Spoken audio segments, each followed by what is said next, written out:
NicknLex here. Hey everyone! How's it going, guys? So tonight we're gonna react to another Pat Metheny song for Mauricio, of course. We're gonna do 7 more, and don't ask us why, but he chose all Pat Metheny songs. What can we do, right? Some others within there, but this is going to be the song Question and Answer from the album Question and Answer, the year 2008. So we do love some Pat. We yes, do love Pat Metheny. So don't get me wrong, but it's just like a lot of Pat Metheny, and the channel. I guess we have for now like 20 reactions after probably this. yeah. Yeah. So we're gonna do the 21st.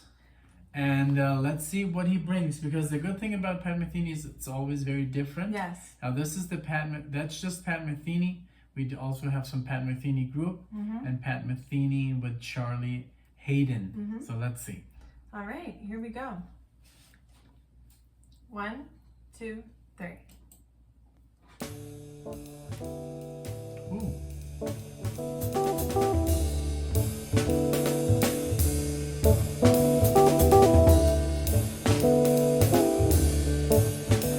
Like take 5. Huh? Take 5?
Okay, so before the bass solo, and maybe I get it right again. This is obviously more like a trio. Yes. Like you hear there's no theme. It's more like when you walk into like a jazz bar. Like a jazz bar. It reminds me a lot of, we heard from this album 3 Flights Up, So I do remember that we said a similar thing about that song too. It has more like just like a jam vibe. Like a private setting. Because there's like, there's no Lyle Mays on the piano and there's no singing, so it's more like a trio feel, and it's a lot of improvisation. The guitar, then the bass, then the drums, but the drum is very active. Very warm and like ambiental feeling. Like I can. It sounds almost live. It sounds like live, but it's like what I'm missing here. What I love about Pat Metheny is the theme. That he incorporates a theme. Yes. And then he goes into improvisation. Yes. And then the theme comes back.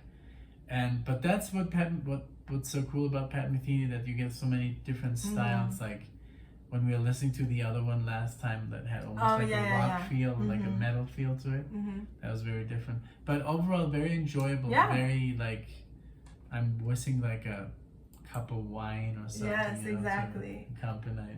Very warm and inviting sort of feel. Definitely got the same vibe from it. Like I was gonna say the same thing. I feel like I'm in a jazz club and I just walked in and I'm like ordering a drink, like definitely gives you that sense of like,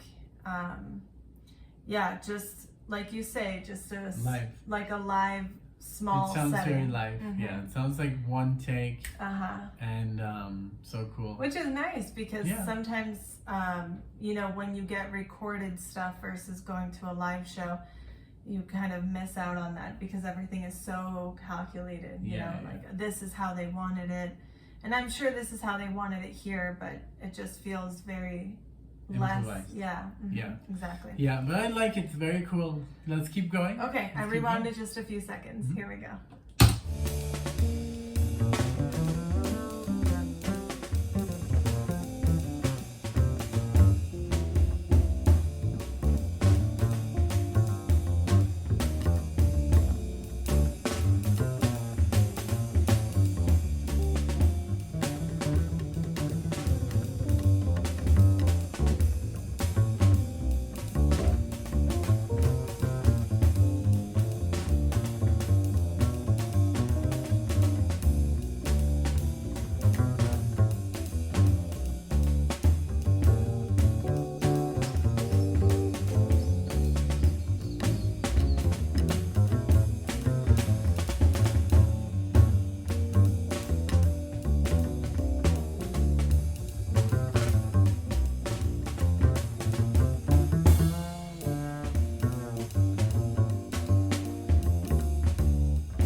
Very nice. Very cool. I like it. I can almost like, I think, if I'm not mistaken, that was 5/4. Oh, you think so? Yeah, like take 5. Okay. That was written in. I think, if I'm not mistaken, if I'm not super off, it was in 5/4, and then they changed it at the end a little bit. Okay, and then they went back. I did notice a change, like a noticeable change at the end, and I wasn't sure what it was. But this type of song is like hard for me to feel like a connection to because it's so improvised. You know, it's not like I would ever say, "Oh, I want to listen to question and answer again," because it's hard to feel connected to something that doesn't have, like you say, a theme or an actual structure. I like it just like I like listening to music at a live place, but I'm never eager to like listen to that you're not gonna tell them like, hey, play that one again, because it's basically gonna sound totally different. But yeah, I think it was I liked it though. Yeah, it was very nice, but it's not like my favorite. Like I could call out like others that I'm like, oh my god, I want to listen to this on repeat. But this one was more like a one-time experience, but you're not going to be longing for it I'm again. not going to like put that CD in just to listen to that. Maybe to the entire record, yes. But that specific one was kind of like, it just wasn't something that you're like, oh my gosh, I'm in the mood for question and answer right now. You know? Like you. But that's what I like, for example, about Alan Holdsworth, which is very improvised, you know? Drink. But he has always a theme in his songs. There's very few songs that I've heard from him that have no direction, and this was very like multi-direction. There was no direction. Okay.